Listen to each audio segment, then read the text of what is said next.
First of all, I really want to thank you. I know I'm running a small college, and I know how busy that is, and you're running a very large country with many challenges. So I really appreciate the time that you're affording us. For me, it's quite extraordinary. The times that I've interacted with you and the few times that I've met you, you seem to be a very down-to-earth person. And that's a very interesting phrase that we use, down to earth, because in Arabic, the term for what the Prophet ﷺ asked us to do is tawada, which means to stay close to the earth. And so looking at that, I'm just curious how you've dealt with all these remarkable achievements. Shaykh Hamza, well, let me say one thing. And I have had a very varied life. Someone who finished his education, got a degree, but at the same time played international cricket. So normally when you play international sport, you have to be very focused. And it's to excel, to become the best in your country, you really have to have that tunnel vision. And normally it's very difficult to study. You can't do two. Most international sportsmen actually do not finish their studies. So because I did the two, I had a bigger perspective of life. So if you all you do is play sport all the time, and you have no other perspective in life, so everything becomes that sport. And so when you excel in it, you think, you've conquered the world. And there's always a chance that you will have arrogance in you because you're so much better than the other players. So, it's a very natural thing when you excel as a sportsman and you reach the top. So others are not as good as you, and because that's your world, you have this a chance of, in my opinion, what is the worst quality in a human being? Arrogance. You can get arrogant. On the other hand, I played almost 22 decades of international sport. So in that period, you have lots of ups and downs. That also tells you a loss. When you fall, it leads to a lot of soul searching. So when you go into the cycle of up and down, when you reach the top and then you have setbacks, and over 20 years, I had lots of setbacks. I had a lot of successes, but a lot of setbacks. So during the low period in your life, it teaches you a lot. So you do not eventually lose when you go up, your feet stay on the ground, because you know that, you're not always going to stay up there. So that's one. But really, it is, later in my life, just at the end of my sporting career, when I was blessed with Almighty's greatest gift, and that's faith. I never understand this concept of people forcing someone into your religion or faith, because for me, faith is a gift of God. Not everyone has this iman of faith. So once you have that, then you have a completely different perspective on life, because you believe that success, respect are in the hands of God. This is, clearly stated in the Quran. So once you know that, when you have successes, you then attribute it to God. And you know that it's because of His will that you have succeeded. So arrogance disappears from your life. And then the most important thing, that you control what is the most destructive thing in a human being, is the human ego. If you do not control the ego, it is very destructive. And I've seen it destroy human beings. So faith, actually, true faith, iman, firmly makes you control your ego. And there's a tradition in American baseball that when they see a pitcher pitching a perfect game, all the other players leave him alone, because they know he's gone into a kind of zone, and they don't want to disrupt that. But what they do at the end of the game is they push a pie, a cream pie in his face as he comes off the mound. And it's a way of reminding him, you know, you had a perfect game today, but tomorrow you might lose. So there is an awareness, I think, in people of that up and down. We read in the history books that when a Roman general used to come back victorious, you know, there would be a man standing behind him when he would be taking all the applause from the crowd. He would be telling him that, remember, you're human. Exactly. And I think this is something that a lot of people in positions, when they get into positions that you've gotten into, they very often shut that aspect out and surround themselves. I mean, this is one of the things that Aristotle says is that tyrants surround themselves with yes men, that they don't want to be reminded of those things. And Pharaoh is a good example of that. And it's very interesting that in the Quranic narrative, the most repeated story is one of immense arrogance, which is Pharaoh, and then the humble servant of God, which is Moses, and then this idea that in the end it's humility that God gives victory to. I'm one of the things about pride that really interests me is I know in Urdu they say ghurur, which is very interesting because it's taken from the Arabic, which is a kind of self-delusion, that you enter into a delusional state from Arabic. Gharur is one of the names of the devil. And then there's this idea of izzat, which in Arabic is actually a positive thing. The Quran describes the believers as having a kind of dignity and a sense of self-worth. And I think what it seems to me is that in many parts of the Muslim world, a lot of Muslims have lost that sense of civilizational pride. And I think it seems to me that what you're really trying to do in an extraordinary country with an extraordinary people is restore that pride and sense of who we are as a people. The Quran liberates a human being when God says that there are three things that are in His hands. Number one is respect and humiliation. So you cannot be humiliated and you cannot respect unless God wills it.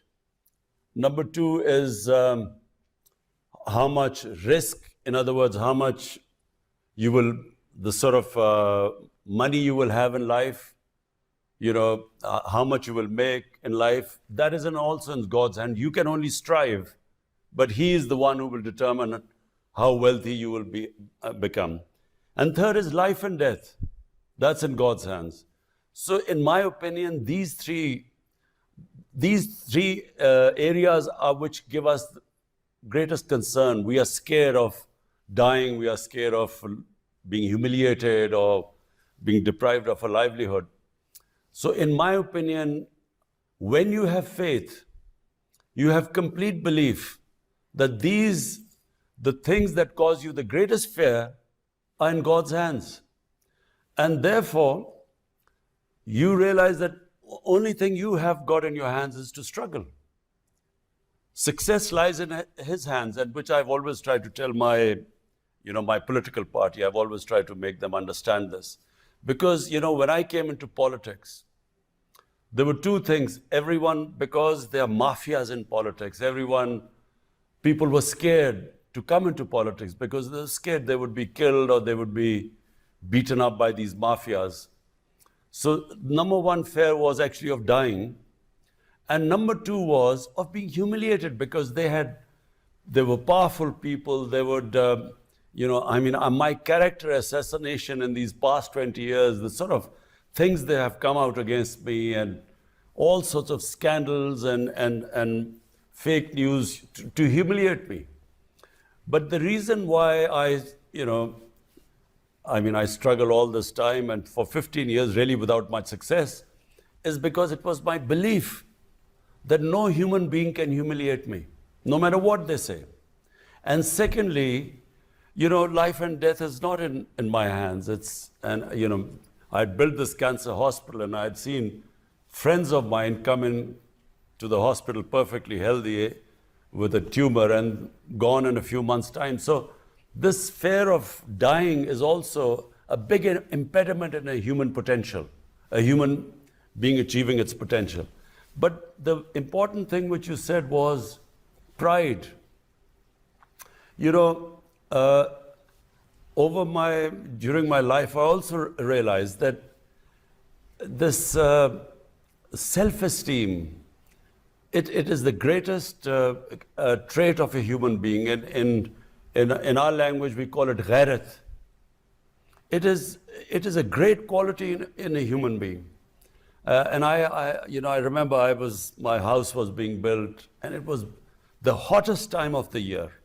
And I was just watching this house, the sun was blazing down and the laborers were working.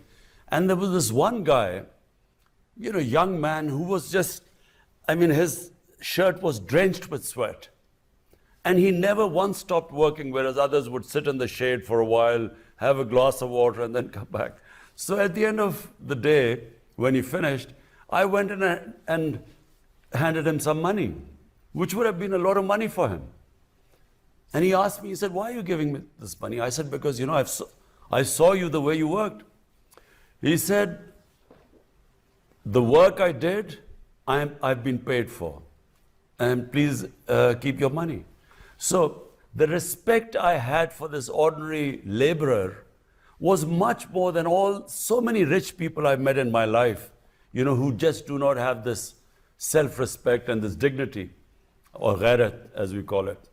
And you're absolutely right that, I find people, who have dignity and respect, no matter whether they have money or not, they command respect.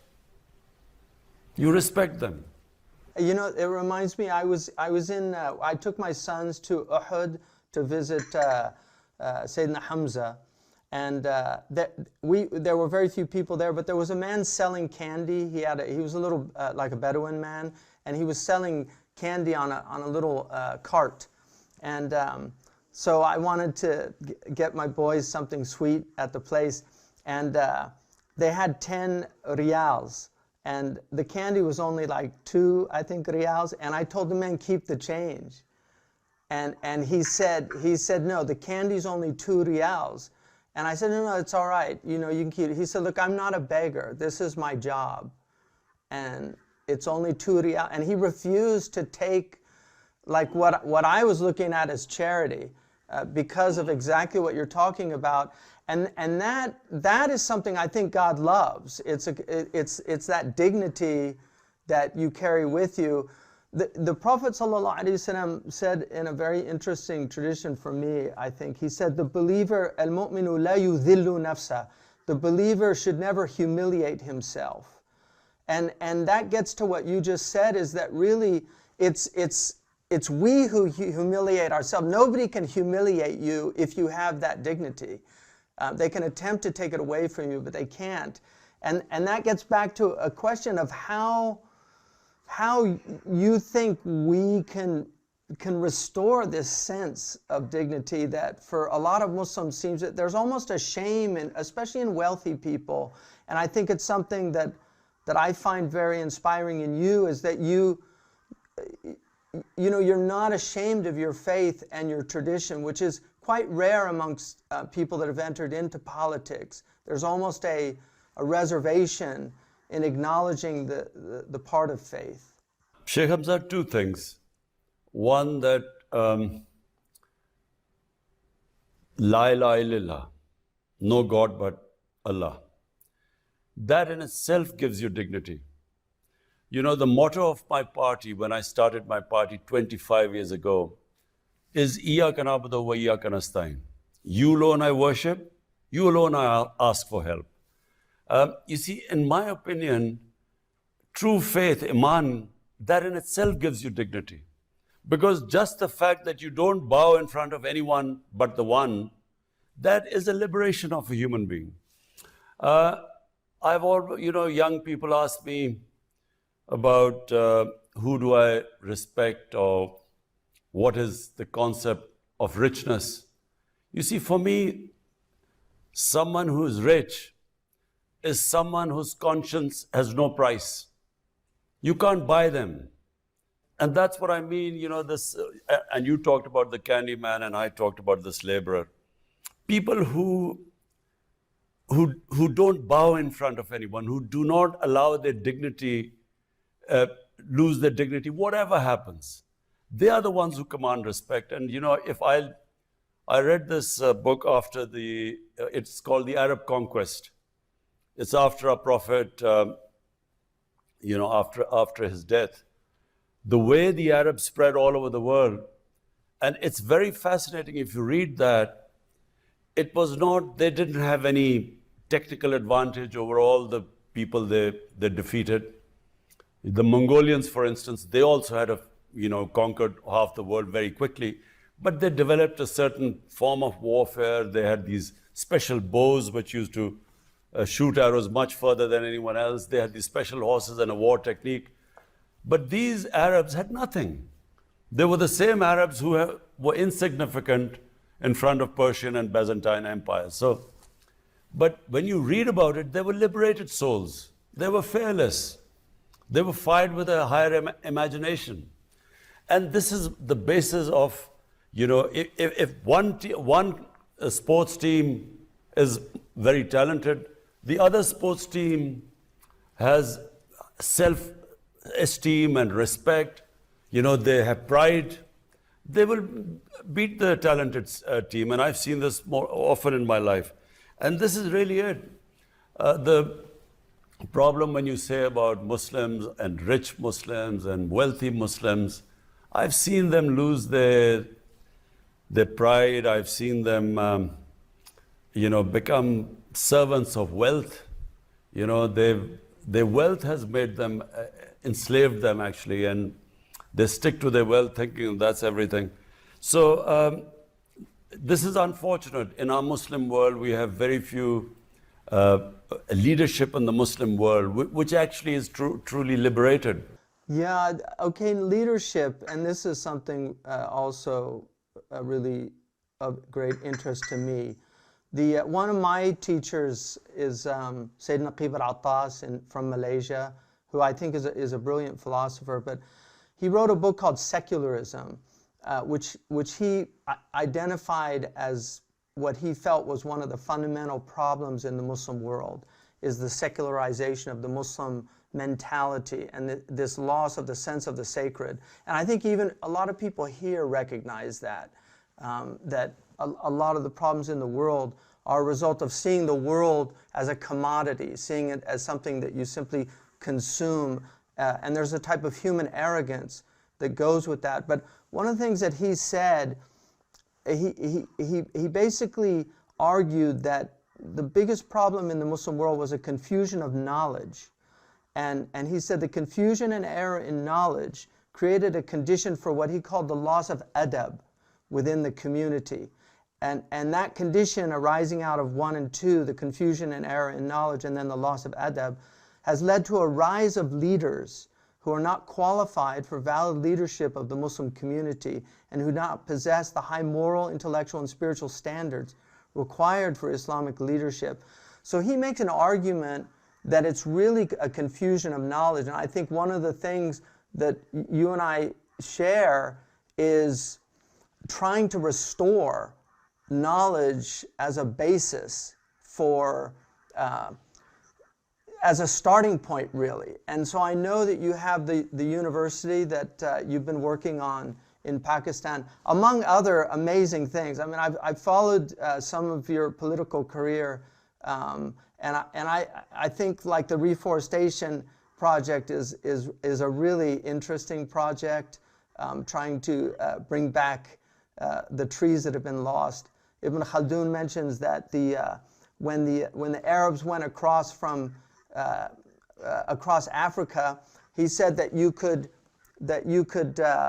a squirrel could literally go from Egypt to Morocco without touching the ground because there were so many trees. So we've seen a real loss of that. But I'm curious what just how you see the centrality of knowledge and restoring that as part of this restoration of civilizational pride for a community. You're right about, when you have total divorce from the sacred and you just operate on the material, and which is basically what is happening. And then with the problems because of that, for instance, this big environmental disaster in the world, which is called climate change, is purely because human beings have moved so far away from the sacred. And sacred basically means being humane, thinking about others. It means, the saying of a prophet, peace be upon him, that you live for the next world as if you'll die tomorrow, for the next world. So your deeds should be such that if you die tomorrow, you can stand in front of the Almighty and be held accountable. But live in this world as if you will live for 1,000 years. So whatever you're doing right now, you should think the repercussions it will have on humanity for another 1,000 years. So it's one of the greatest statements, about, it just completely envelopes everything about environment, about how we should be treating the way we live on this earth.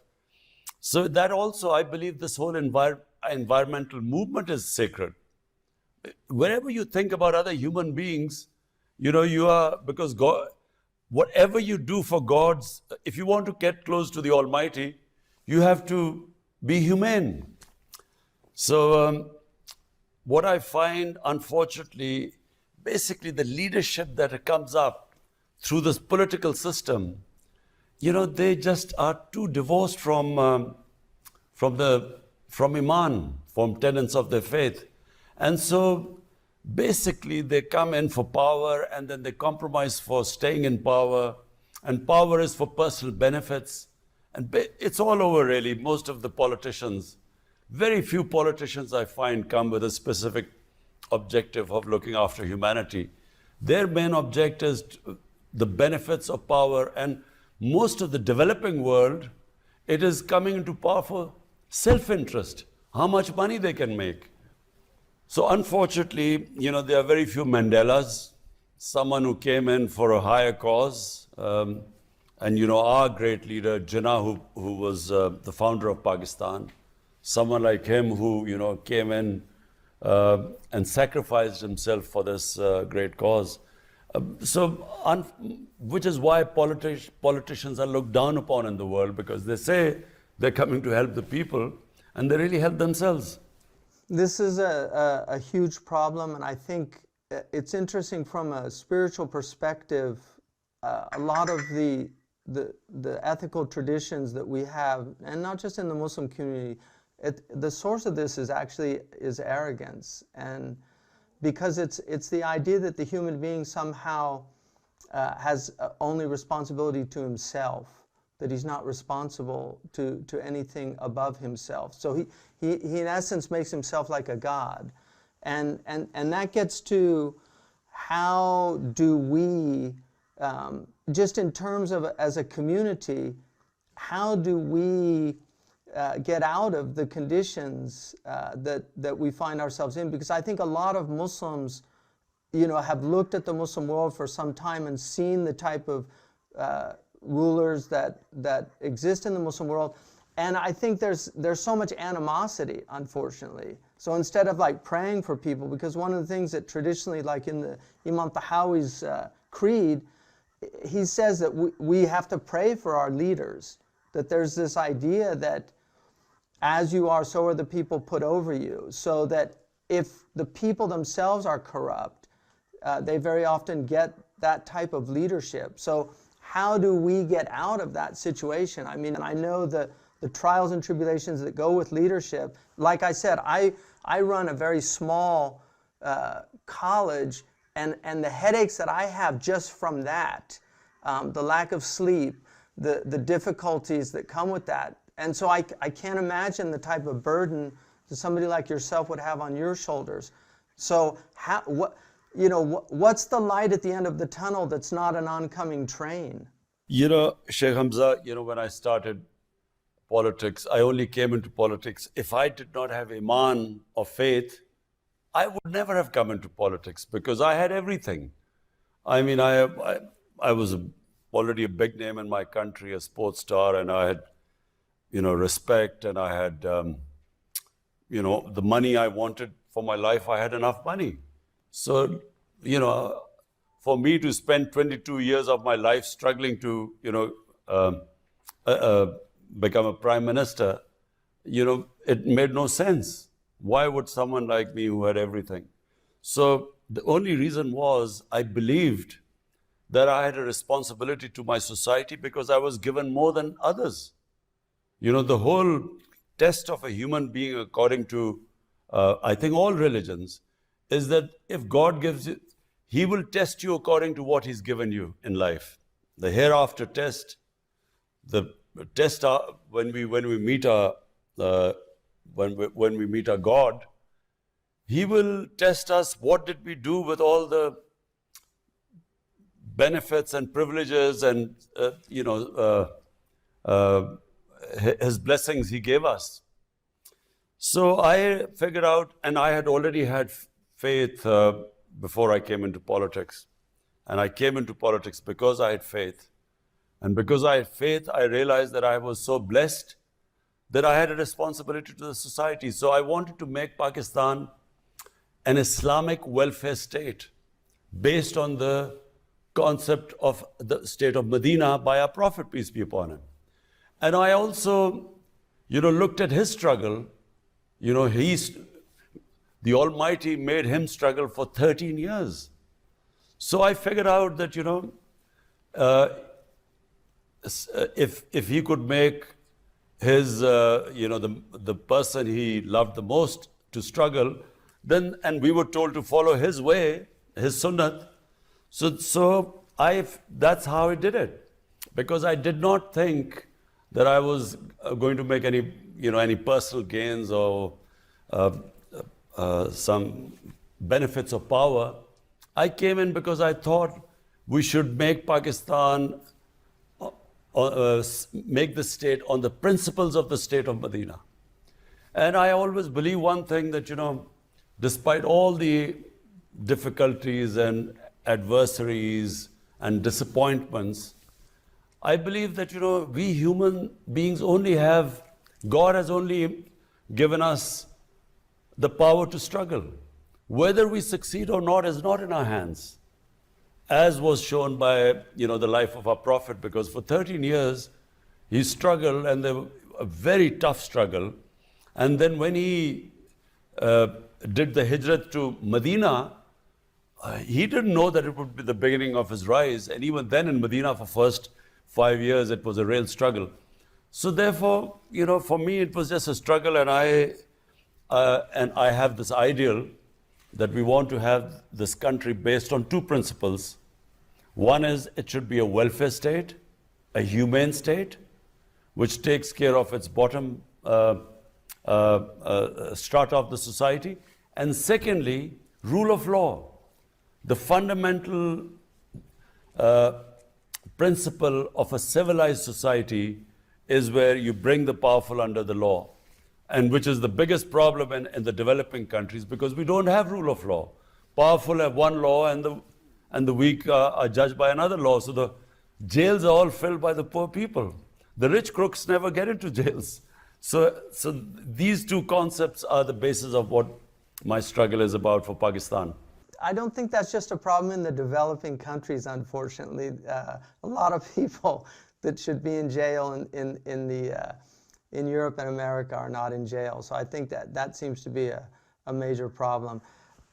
In coming to winding it down, I think it seems to me that you've taken on an incredible challenge, and it's very inspiring. And I think I know a lot of Muslims here are inspired by it.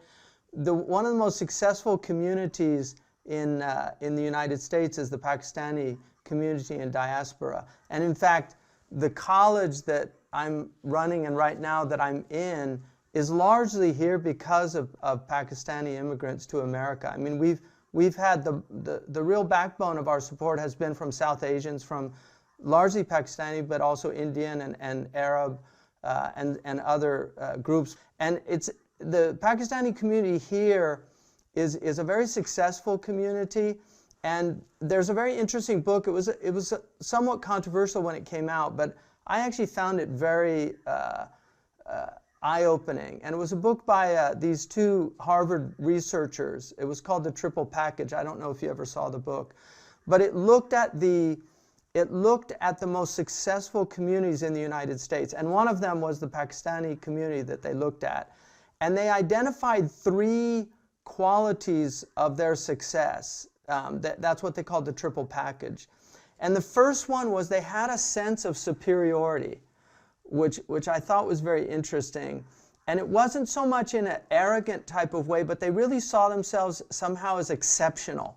And they said that view could be a religious exceptionalism, like the Jewish community, like a chosenness, or it could be ethnic or national. But the second quality that they identified was a sense of insecurity, that they had something really to prove, and that it created a kind of tension that forced them to really work harder than the other people, because they wanted to show that they were worthy of that exceptional status. And then the third quality that they identified was delayed gratification, that they were able to put off. And that gets back to what you were talking about discipline, because certainly I know that anybody that becomes a world-class athlete delays gratification. They have to, because of the type of discipline and effort it takes. And so those were the 3. But what struck me about that is I really felt that the Quran in some ways was a triple package book. Because on the one hand, it says things like, that kuntum khayra ummatan ukhrijat linnas, you're the best community that's come forth for humanity.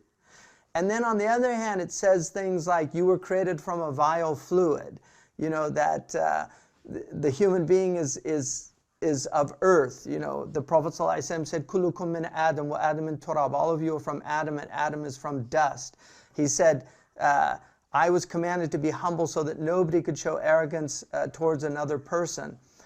And then the third thing was this delayed gratification, which the Quran in so many verses tells us to put off for what's coming, that not to take things now. So I feel those 3 things, the restoration of that in your country, I think it seems to me that you yourself display those qualities, and how we can restore that in the greater community seems to be the challenge that we face. You see, Shaykh Hamza, I feel that in Pakistan, this country has tremendous potential. People are immensely talented, they're quite diverse. We have a very diverse mix of ethnic groups in Pakistan, very talented. Problem is, we haven't, if I look back why we haven't achieved our potential, it's one sentence, rule of law. We have had elite capture. So a society where a certain elite just captures the resources and deprives the majority of proper education, healthcare, justice. And so, if I had to put my finger on it, it's a lack of rule of law is the reason why we haven't achieved our potential. And I actually am convinced that no society can ever achieve its potential if there is not rule of law. Because merit is also associated with rule of law. And if you do not have meritocracy in a society, you have this elite which is spoiled, which is rich, which has captured the resources, which doesn't struggle and strive. They sit on the main positions, they decay. So countries disintegrate because of a decadent elite. People don't decay, it's the elite that decays.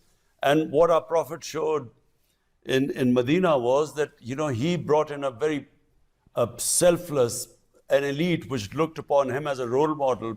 All of them became leaders.